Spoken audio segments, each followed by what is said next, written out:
চোখের তারা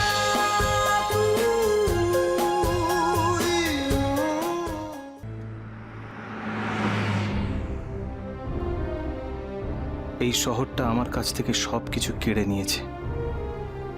তাই বিদেশ থেকে ডিগ্রি নিয়ে, টাকা নিয়ে আমি আরো বড় শহরে কাজ করার সুযোগ পাওয়া সত্ত্বেও শুধুমাত্র এই শহরেই ফিরে এসেছি।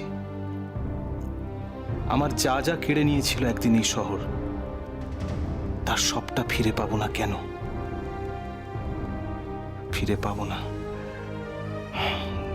কিন্তু যে মানুষগুলো আমার সর্বস্ব কেড়েছিল একদিন তাদের প্রতিদ্বন্দ্বী হয়ে মুখোমুখি দাঁড়াতে চাই আমি। এই অদম্য আকাঙ্ক্ষাতে ফিরে এসেছি। এই শহরে আমার কৈশোরকাল, আমার যৌবনের প্রতিটা দিন, প্রতিটা রাত আমি একই স্বপ্ন দেখেছি। আমার বয়সের অন্য ছেলেদের জীবনে কত রকম স্বপ্ন থাকে, স্বপ্নের কত রং থাকে। আমার জীবনের স্বপ্ন শুধু একটাই, রঙও তার একটাই।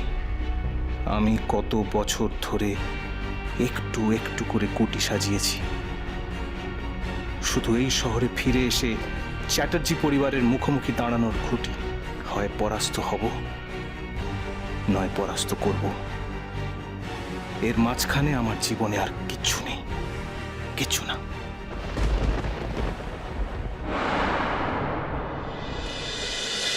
এমনভাবে শহরের রাস্তা দিয়ে হেঁটে যাওয়া হতো খুব ঝুঁকি। আয়ুষ তো সারা শহর তোলপাড় করে ফেলবে আমাকে খুঁজে পাওয়ার জন্য, এ কথা আমি জানি। অলরেডি এতক্ষণে হয়তো সারা শহর জুড়ে খোঁজ চলছে আমার। কিন্তু কি করব আমি এখন? কোথায় এসেছি তাও জানি না, কোথায় যাব তাও ঠিক নেই। যদি এই পৃথিবী ছেড়ে চলেও যেতে হয়, তাহলে কোন পথে, কোন উপায়ে ছাড়বো পৃথিবী? কিভাবে বেছে নেব মৃত্যুকে আমি?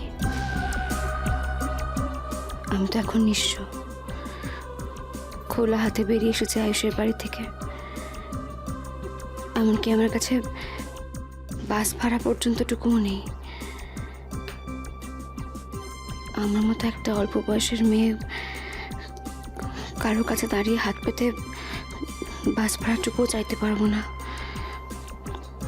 কি করব এখন? উফ মা গো, কি জল পিপাসা পেয়েছে, গলা শুকিয়ে আসছে। এভাবে আর কিছুক্ষণ হাঁটলে আমি রাস্তাতেই অজ্ঞান হয়ে মরে পড়ে থাকবো। হয়তো কেউ জানবেও না আয়ুষ কুমারের বউ রাস্তায় শুধুমাত্র একটু জলের অভাবে মরে পড়ে আছে।